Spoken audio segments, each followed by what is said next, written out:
Halo, kami dari kelompok 3 dari program studi S1 Teknik Telekomunikasi Telkom University Bandung.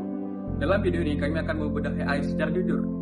Manfaatnya, risikonya, sampai regulasinya. Bukan untuk menakut-takuti, tapi supaya kalian bisa menjadi pengguna AI yang cerdas dan juga bertanggung jawab.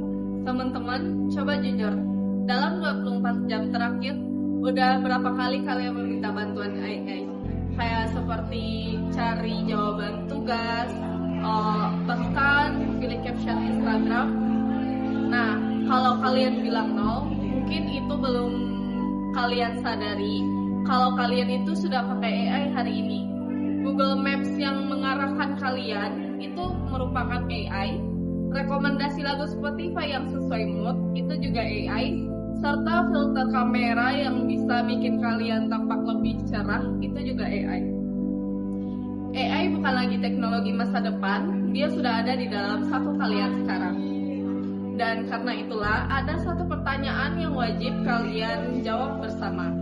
Kita yang mengendalikan AI atau AI yang mengendalikan kita? Oke, kita mulai dari sisi baiknya dulu. AI sudah masuk ke hampir semua bidang kehidupan dan dampaknya nyata banget. Di dunia pendidikan, saya membantu mahasiswa mencari referensi lebih cepat, merangkum materi yang tebal menjadi ringkas, bahkan menyesuaikan metode belajar sesuai kebutuhan yang masing-masing individu perlukan. Bayangkan, punya tutor pribadi yang selalu siap 24 jam, itulah AI. Di bidang kesehatan, AI membantu dokter menganalisis hasil ronsen dan CT scan dengan tingkat akurasi yang bahkan bisa melampaui kemampuan manusia rata-rata. AI juga mempercepat riset obat yang dulu butuh belasan tahun, kini bisa lebih cepat dan singkat. Nah, di bidang telekomunikasi, bidang yang kami pelajari, AI digunakan untuk memantau kualitas jaringan secara real time, memprediksi gangguan sebelum terjadi, dan melayani pelanggan lewat chatbot yang makin pintar dan makin cepat untuk kita akses di genggam telepon. Grafik. Tapi ingat, satu hal yang penting adalah alat bukan pengganti otak kalian.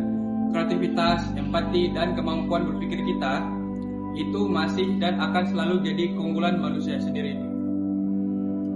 Tapi ini bagian yang sering dilewatkan oleh orang.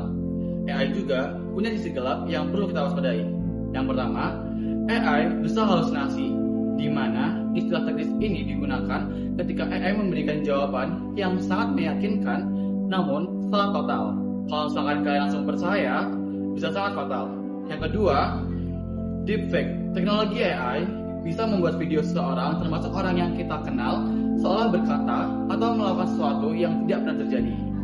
Deepfake bukan cuma isu artis, ini ancaman nyata untuk kepercayaan publik.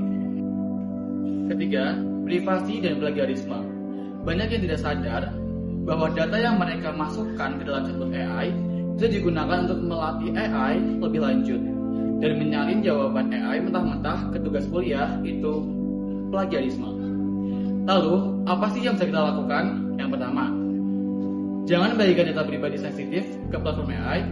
Yang kedua, selalu cross-check informasi dari AI dengan sumber terpercaya. Yang ketiga, gunakan AI sebagai bahan baku ide, bukan jawaban jadi. AI yang paling berbahaya bukan yang paling canggih, tapi yang digunakan untuk tanpa pikir panjang.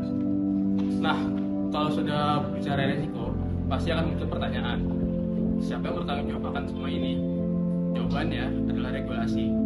Di level global, Uni Eropa sendiri sudah menetapkan AI Act pada tahun 2024, yaitu regulasi AI paling komprehensif di dunia yang mengklasifikasikan resiko AI dan mewajibkan transparansi daripada pengembang AI itu tersebut. Di Indonesia sendiri, pemerintah melalui Kementerian Komunikasi dan Digital atau KOMDIGI terus mendorong pengembangan AI yang inovatif dengan memperhatikan 3 pilar utama, yaitu etika, keamanan, dan juga kepentingan masyarakat. Regulasi AI bukanlah hal untuk membatasi kreativitas, tetapi untuk memastikan bahwa teknologi ini untuk melayani manusia, bukan sebaliknya. Dan disinilah peran kita sebagai generasi muda yang terdidik sangat penting. Kita adalah generasi yang membangun, menggunakan, dan menguasai AI masa depan di Indonesia. Jadi pertanyaan bukan lagi apakah AI akan mengubah dunia ini. Jawaban sudah jelas, ya. Pertanyaan adalah apakah kita siap untuk mengarahkan bukan itu.